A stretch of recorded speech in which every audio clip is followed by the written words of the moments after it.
Right, come to ask you a few questions. Bugatti Veyron, the wheels and the tyres are really, really expensive. Would we have any options to just do that, a cheaper alternative, a cheaper one? What happens when the company that refused to sell you parts finally opens its factory doors? We are about to find out. Two men, two wrecked Bugattis, one furious car company. This is the story of Matt Armstrong and Mark McCann, and how their obsession with fixing the unfixable turned into one of the strangest standoffs in modern automotive history. If you have not been following this saga, here is the short version. Matt Armstrong is a British YouTuber who built his entire channel around buying salvage supercars and bringing them back from the dead. Lamborghinis, McLarens, Porsches. He has done it dozens of times. But then he went bigger than he had ever gone before. He bought a wrecked Bugatti Chiron per Sport, one of only 60 ever built, and separately a repossessed Bugatti Veyron with no service history and no explanation for why it had been taken away from its previous owner. Around the same time, fellow creator Mark McCann was fighting his own battle, wrenching on a broken Veyron of his own, discovering the exact same wall that Armstrong would soon run into. That wall had a name, Bugatti. Here is where the story turns from a garage project into a genuine corporate standoff. When Armstrong tried to source parts for the Chiron, Bugatti refused to help. The manufacturer had quoted close to $1.7 million for an official repair. And when that number was rejected, the company effectively locked the car's identification number, meaning no dealership anywhere in the world would sell parts to support an independent rebuild. Think about that for a second. This was not a company simply declining a discount. This was a company making sure the car could never legally come back to life through anyone but them. Bugatti's chief executive, Mate Rimac, did not stay quiet either. He got personally involved, warning publicly that the gearbox housing had shattered and the monocoque had taken structural damage, and that shortcuts on a car this complex could have serious consequences. From Bugatti's side, this was not corporate stubbornness. It was a genuine safety argument. A hypercar built around a 16-cylinder, quad-turbo engine producing over 1,000 horsepower is not the same as reviving a wrecked hatchback. One wrong weld, one misjudged carbon fiber repair, and you have a multi-million-dollar problem waiting to happen at 300 kilometers per hour.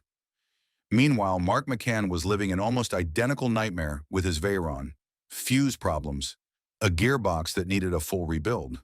Setback after setback, month after month, with the same manufacturer standing on the other side of a locked door. And crucially, this was not a coincidence.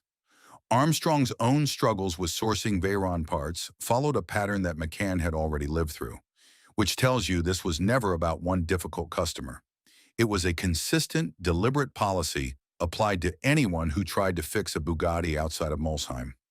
So here is the real tension driving this whole story. Is this two stubborn YouTubers ignoring good advice from the people who actually engineered these machines? Or is this a manufacturer using safety as a legal shield to protect a business model built on total control? The honest answer is probably uncomfortable for both sides. Rimac is not wrong that a home workshop lacks the diagnostic software, the torque specifications, and decades of institutional knowledge that Bugatti's own technicians have. But Armstrong and McCann are also not wrong that a locked VN in a seven-figure quote functionally means the car is dead forever unless someone with money, patience, and a camera crew decides otherwise. Despite the blacklist, despite the warnings, both men kept going. And this is where the story gets genuinely impressive, whatever side of the debate you land on. On the Chiron, Armstrong's team rebuilt the interior from scratch, sourced new airbags from an unlikely donor in an Audi A3, and hand-built custom radiators to replace the ones destroyed in the original crash. When Armstrong later suggested some parts might come from three-dimensional printing, Rimac publicly pushed back on that claim, and also argued that some of the parts prices floated in Armstrong's videos were inflated. It became a genuine back and forth between a YouTuber and a hypercar chief executive, playing out in public, on camera, for millions of viewers. On the Veyron side, the obstacles were just as absurd. At one point, Armstrong's team finally tracked down a replacement fuel pump control module sitting in Bugatti's own headquarters in Molsheim, France. The price for that single part came in at just under $60,000. Not the car, not a full service, one module. And Armstrong's response was not to walk away. It was to make the job as painless as possible for Bugatti's own technicians, just to keep the process moving. Slowly, faults got diagnosed. A leaking radiator here, a misfire there, a brake light switch failure, an overheating scare, each one fixed in a home workshop that Armstrong built with money earned entirely from documenting these builds on YouTube. This was not a factory floor with hydraulic lifts and factory diagnostic software. This was two men in a small team proving piece by piece that a car worth more than most houses could be understood, diagnosed, and repaired without the manufacturer's blessing. And then came the moment that turned this from a rebuild story into a genuine statement. Once the Veyron was finally drivable, Armstrong did not just park it in his garage and call it a win. He drove it from the United Kingdom across the English Channel and through France, all the way toward Bugatti's own front door in Molsheim. Why do that? Because nothing proves a point louder than showing up. If Bugatti said this car could never be roadworthy again, then driving it hundreds of miles across two countries is the loudest possible rebuttal. The trip itself was not smooth, which honestly made it more compelling. A faulty fuel control module reared its head again. There was an internal fuel hose issue. A brake light switch failed. And at one point, the car overheated on the road. The kind of moment that would have ended most rebuild stories in a tow truck and a headline about hubris. Instead, the team diagnosed it, patched it, and kept driving. The Veyron eventually reached Molsheim and later pushed on toward Monaco, cracking a front splitter along the way, but otherwise holding together for a 20-year-old hypercar that a home workshop had brought back from being an insurance write-off. Here is the twist that nobody saw coming. When Armstrong actually arrived at the Bugatti factory gates, the place was shut. It turned out he had picked Bastille Day, a national holiday in France, to make his grand gesture. The factory that had blacklisted his car's identity was simply closed for the day, and there was nobody there to see the moment he had built his entire trip around. You would expect that to be the anticlimactic end of the story. It was not. A few days later, Bugatti called. A company representative had seen the footage of Armstrong's team standing outside a locked gate, and rather than ignore it, the automaker reached out directly. They explained the holiday closure, and then did something nobody following this saga expected. They invited Armstrong and his team back for a proper, sanctioned factory visit in September. Read that timeline again. This is a company that locked a car's identity out of its own parts network, that had its chief executive publicly warn the rebuild could be dangerous, and that disowned the entire operation for legal reasons. And now that same company is opening its doors and inviting the person it fought with for the better part of a year to come see how the real thing gets built. Is this Bugatti softening its stance because the rebuilds actually worked? Or is this smart brand management, recognizing that millions of people have been watching this saga unfold, and that shutting the door forever only makes the company look petty next to two guys who did, against all odds, get these cars driving again? Probably a bit of both. Remek's own comments throughout this saga always carried a strange mix of genuine technical respect and corporate caution, admiring the dedication while refusing to certify the outcome. So what happens when Matt and Mark actually roll their rebuilt Bugattis onto the same grounds where the Tourbillon, the brand's new 1,600 horsepower hybrid hypercar, is currently being hand-assembled? This is not a museum tour. This is walking into the most secretive hypercar production line in the world, in cars that Bugatti itself said should not exist anymore. There is a symbolic weight here that goes beyond one YouTube video.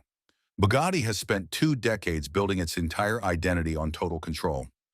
Every Veyron and every Chiron was designed to be serviced, certified, and understood only by Bugatti's own engineers in Molsheim.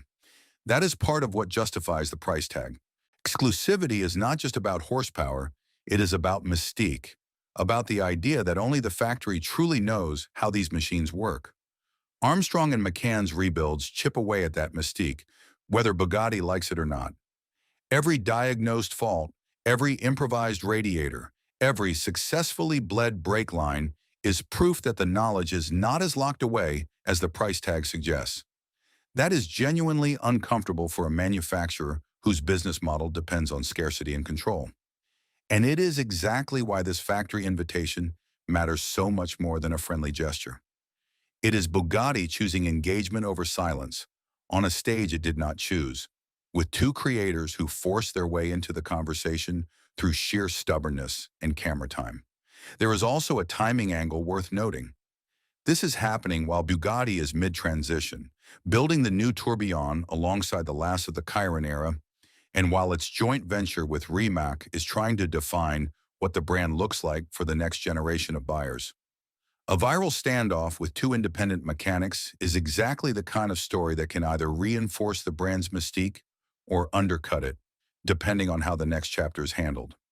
Inviting Armstrong and McCann in, rather than continuing to freeze them out, suggests Bugatti's newer leadership under Rimac would rather shape the narrative from the inside than keep fighting it from a distance. Step back from the drama, and there is a genuinely important debate hiding underneath all of this. As hypercars age, and as more of the 2,000-plus Veyrons and Chirons built over the past 2 decades eventually get crashed, salvaged, or written off, who gets to decide whether they live again? Right now, the answer is almost entirely the manufacturer. Bugatti's own repair quote of roughly $1.7 million for the Chiron effectively priced most owners out of ever attempting a factory fix, forcing a choice between an impossible bill or a car that sits disowned forever. Matt Armstrong and Mark McCann represent a third option that barely existed before creators like them proved it was possible. Independent, transparent, filmed every step of the way, and ultimately successful enough that the very company that tried to shut them out is now welcoming them through the front gate. Whether you see them as reckless amateurs risking multi-million-dollar machines, or as the first real challengers to a monopoly on hypercar knowledge, one thing is undeniable. In September, 2 rebuilt Bugattis that were never supposed to run again are going to drive onto the grounds of the factory that said it could not be done. That is the story so far, and if the last 12 months have taught us anything, it is that this saga is far from finished. Whether the September visit ends in mutual respect or another public disagreement, one thing is certain. Matt Armstrong and Mark McCann have already changed the conversation about who gets to bring a broken hypercar back to life. If you want to see how this factory visit actually plays out, make sure you are subscribed, because this story is nowhere near its final chapter.